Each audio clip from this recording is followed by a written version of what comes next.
Hello everyone. दोस्तों, आज थोड़ा सा समय निकाल कर इस वीडियो को देखें, सुने और उसके बाद शेयर ज़रूर करें।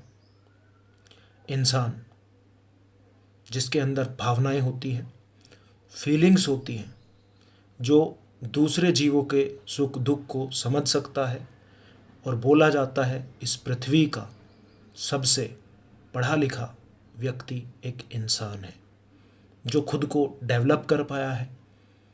लेकिन क्या सच में आज हम इंसान हैं? क्या सच में हम इंसान कहलाने लायक रह गए हैं?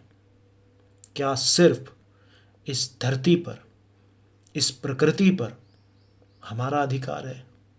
दूसरे वन्य जीवों का क्या इस धरती पर, इस पृथ्वी पर अधिकार नहीं है? क्या दूसरे जीव जीव नहीं है?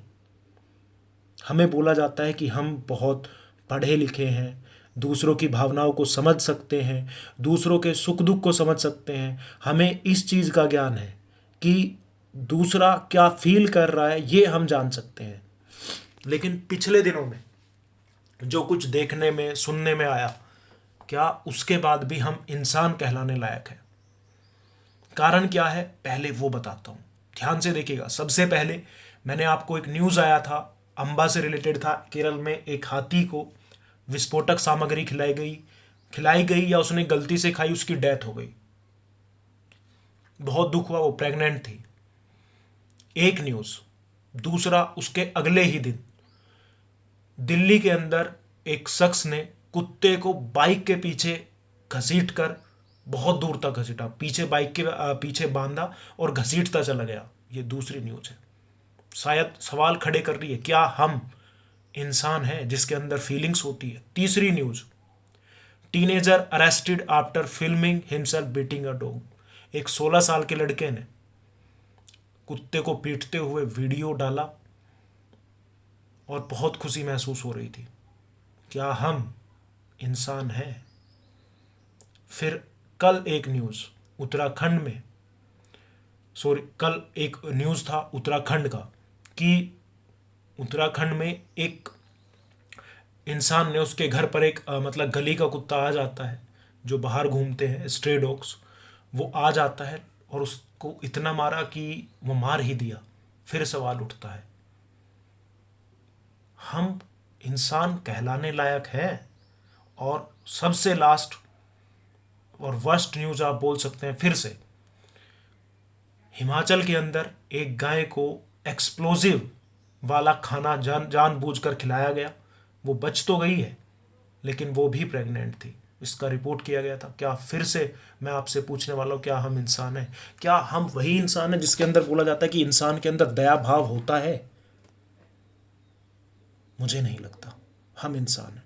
हम तो जानवरों से भी ज़्यादा, अगर आप बोल सकते हैं कि जानवर उसे बोला जाता है जिसके अंदर दिमाग ना हो, जो अपने दिमाग का यूज ना करता हो। लेकिन शायद अब मैं कह सकता हूँ कि हम जानवर कहलाने लायक भी नहीं है।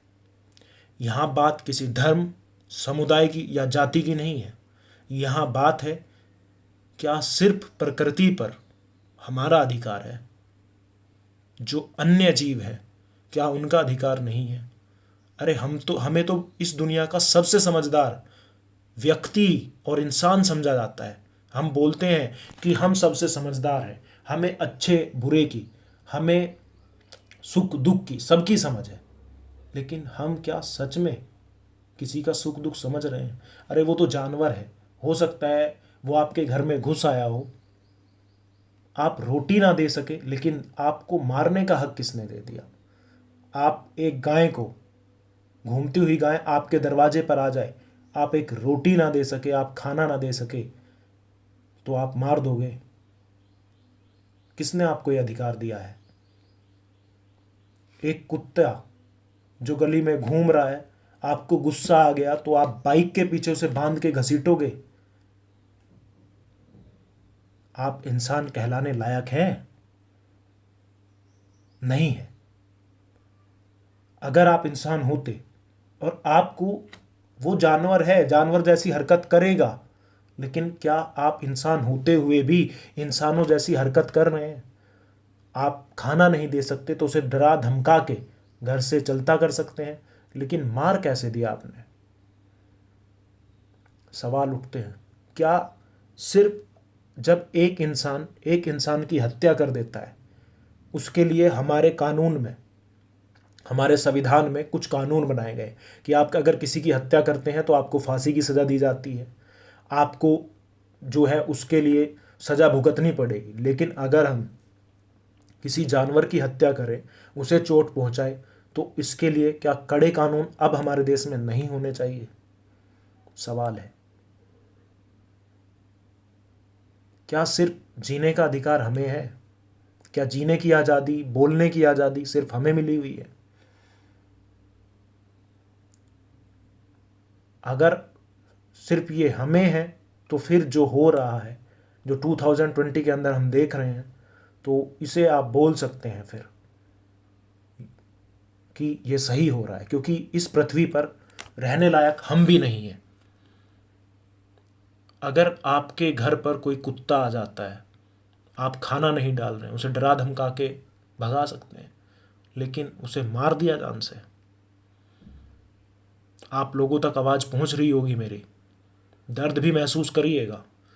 इंसान के एक बच्चे को अगर मार दिया जाए तो कैसा महसूस होगा? इस चीज़ को अपने ऊपर जिस दिन आप लेके देखने लगेंगे समझेंगे।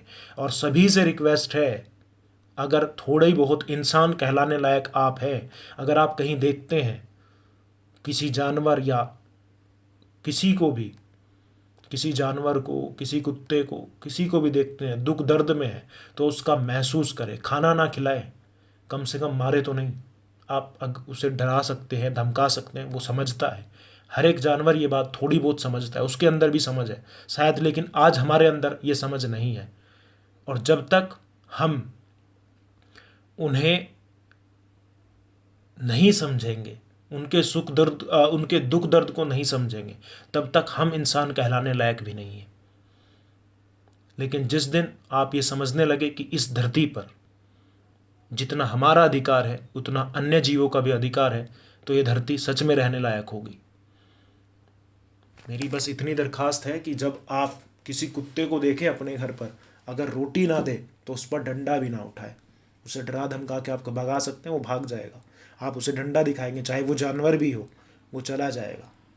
लेकिन अगर कोई आपके घर पे गलती से जानवर आ गया है, तो उसे मारने का आपको किसने अधिकार दे दिया? मैंने 6th क्लास में फूड चेन का एक एग्जाम्पल पढ़ा था कि हर चीज़ एक दूसरे से रिलेटेड है। गाय घास खाती है, दूध देती है, हम दूध पीते हैं। अगर घास ना होगा तो शायद गाय ना होगी, अगर गाय ना होगी तो शायद हमें दूध ना मिलेगा। और एक चीज़ और मैंने पढ़ी थी कि ultimate source of energy sun है, लेकिन सन के बाद अगर कोई सोर्स ऑफ एनर्जी है वो प्लांट्स है। अगर प्लांट्स ना होंगे तो शायद इंसान को खाना नहीं मिलेगा। इस चीज़ को समझिएगा। अगर फूड चेन के साथ हम छेड़छाड़ करेंगे, फूड चेन के साथ अगर हम छेड़छाड़ करेंगे, या फिर आप बोल सकते हैं सिंपल शब्दों में, अगर प्रकृति के साथ हम छेड़छाड़ करेंगे, तो जीवन हमारा भी नहीं होगा। मेरे शब्द थोड़े कठोर रहे होंगे आज, लेकिन अगर थोड़ी बहुत आत्मा को झिंझोड़ सके हो तो वीडियो को लाइक करके अपने दोस्तों के साथ शेयर ज़रूर करिएगा। और एक अपील है कि अगर आप इंसान हैं तो अन्य जीवों का भी यहाँ पर उतना ही हक है जितना हमारा। आपको किसने ये हक दे दिया कि आप अन्य जीवों को मारे? Thank you.